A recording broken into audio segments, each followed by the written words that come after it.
Hey Vikings Nation, what's good? SKOL. It's time to dive into the latest Minnesota Vikings news, and oh boy, do we have a roller coaster of updates as we gear up for our primetime showdown against the Atlanta Falcons this Sunday night. We're talking injuries, rising stars, and a chance for our boys in purple to shine at US Bank Stadium. Are you ready to feel the thunder of this home opener? Let's unpack the drama and see what's cooking in Vikings land. The buzz is real, but it's not all sunshine and rainbows. We've got some tough injury news that's hitting our squad hard, and it's got me pacing around like I'm waiting for a game-winning field goal. But don't worry, there's also some exciting stuff on the horizon, like a young stud stepping up and our QB1 ready to ball out. So, grab your horns, crank up the volume, and let's break down the latest Vikings news that's got the fanbase buzzing. Here's the deal.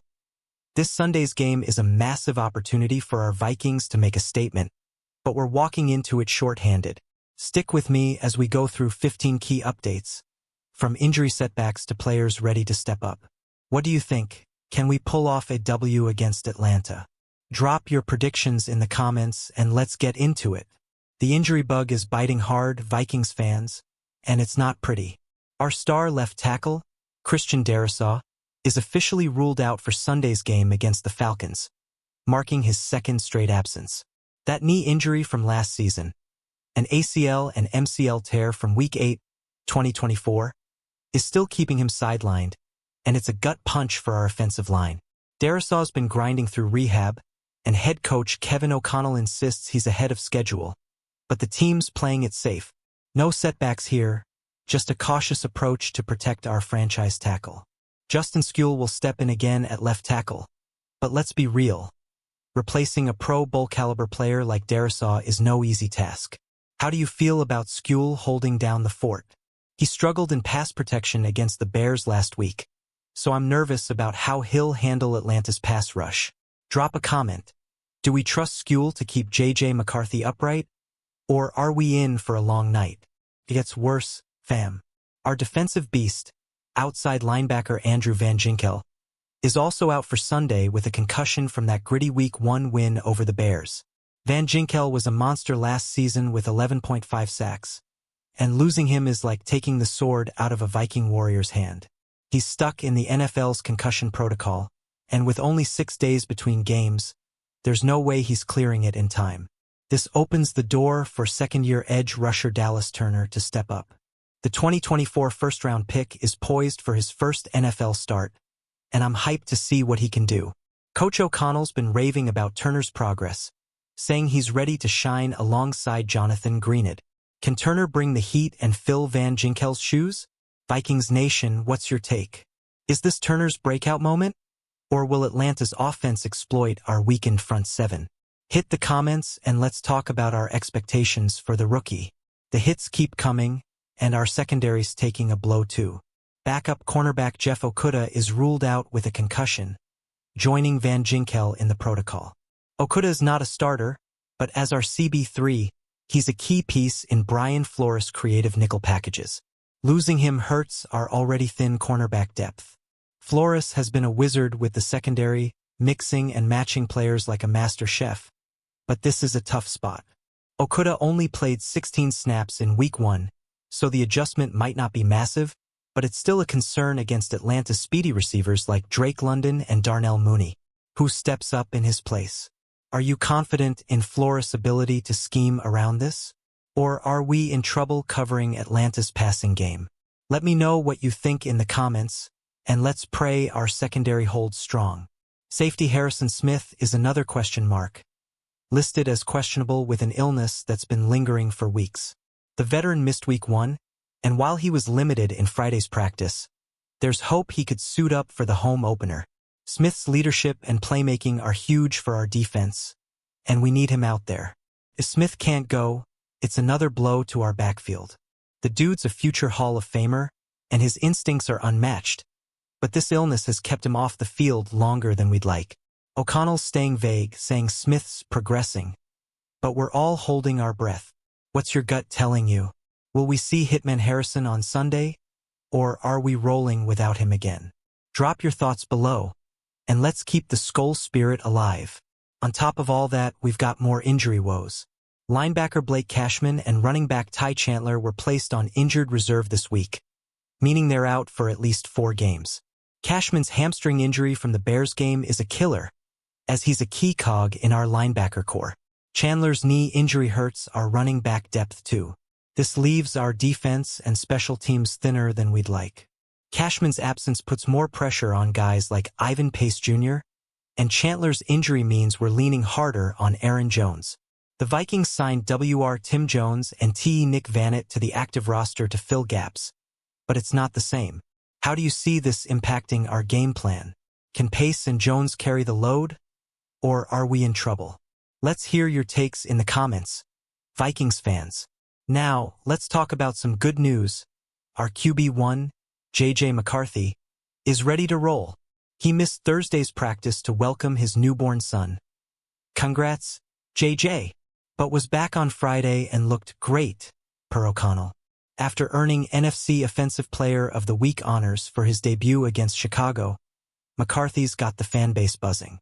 This game's extra juicy because McCarthy's facing off against Atlanta's Michael Penix Jr., his old rival from the 2023 College Football National Championship.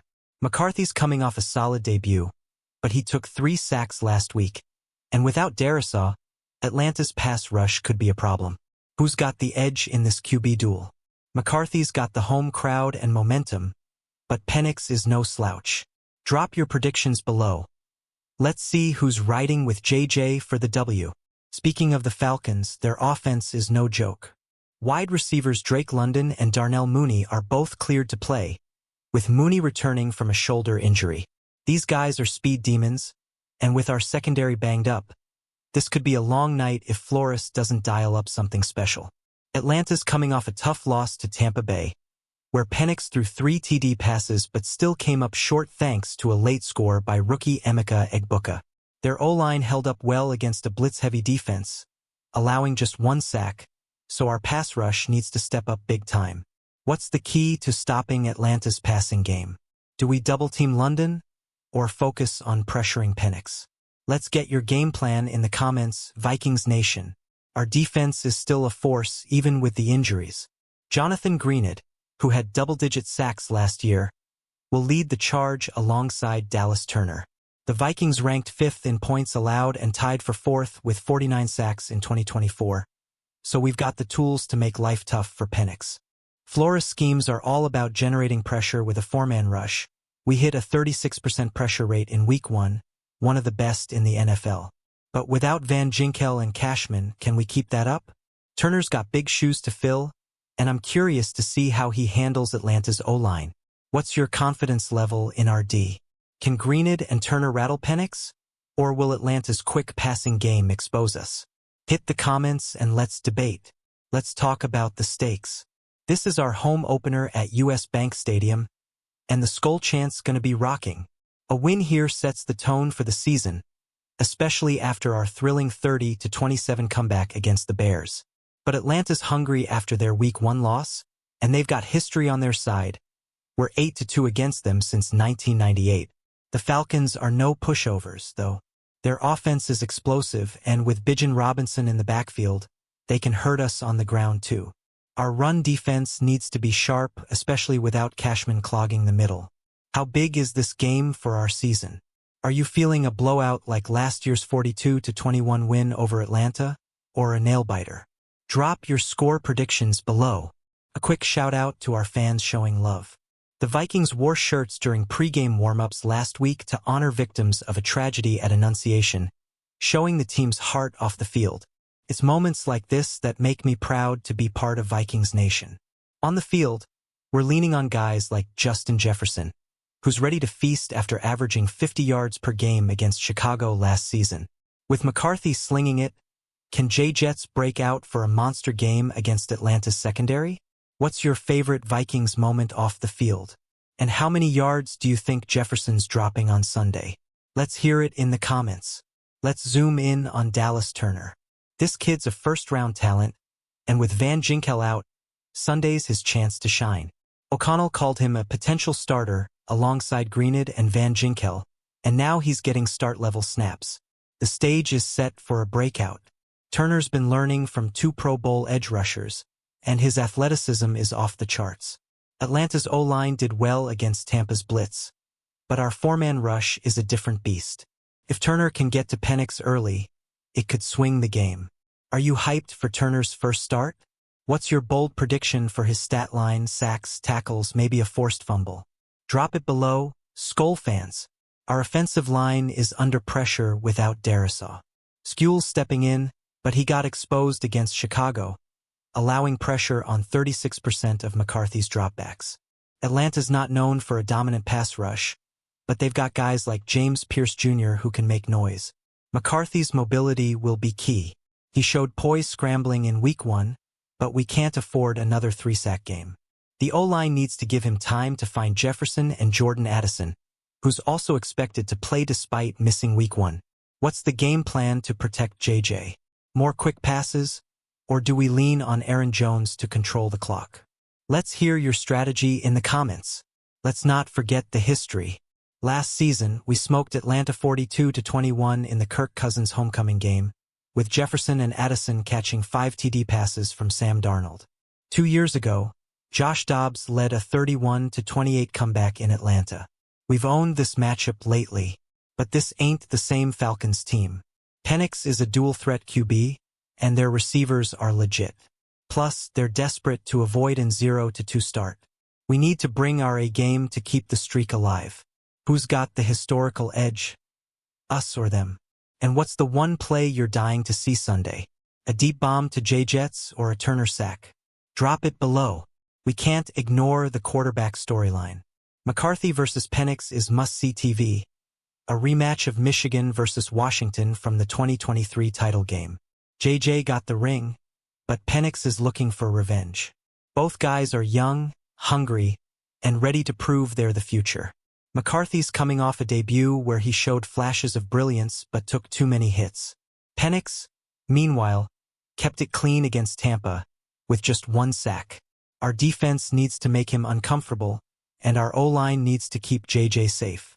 Who wins this QB battle? And what's the key to McCarthy outshining Penix? Let's get your takes in the comments, Vikings Nation. Alright, Vikings fans, it's time to wrap this up. We're staring down a massive primetime game, but injuries to Darrisaw, Van Ginkel, and Okudah are testing our depth. Still, with McCarthy slinging it, Turner stepping up, and the home crowd roaring, I'm feeling SKOL vibes. We've got a chance to go 2-0 and make a statement. What's your final prediction? Can we overcome the injury bug and take down Atlanta? Or is this going to be a dogfight? Drop your score predictions and MVP picks in the comments, and let's get hyped for Sunday night. Don't forget to smash that like button, subscribe, and hit the bell for more Vikings news. Share this with your fellow SKOL fans, and let's pack the comments with purple pride. SKOL Vikings, let's get this W.